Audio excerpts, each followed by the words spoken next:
if you ask me what's the biggest weakness in writing right now, is that we don't know enough about how writing develops over time and in a sense across the lifespan and in different contexts.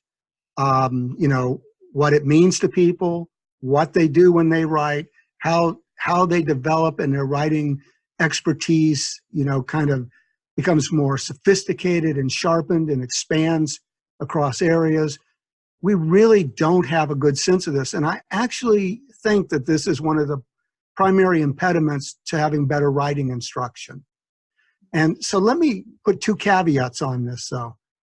When I say development, I don't think writing development is natural. Okay, it's not like language.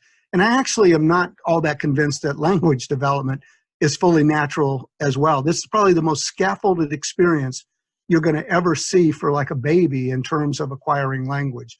There's a lot of instruction going on, you know, back and forth between adults and babies.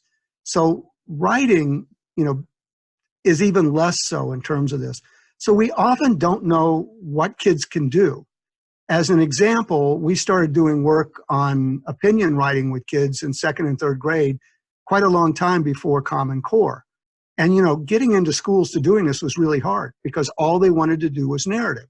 But our sense was kids were natural arguers. They loved to argue.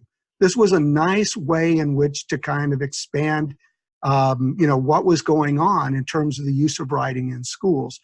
And, you know, we kind of did this in a trepid way. In a sense, we jumped from 4th to 3rd to 3rd to 2nd. And, you know, now some people are doing stuff in 1st grade.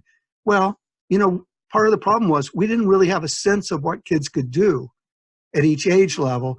And it goes the other way, too. Sometimes we ask them to do things that they may not be ready to do. And so that's one of the reasons why I think we need to know more about how this develops and various aspects develop over time and in different contexts.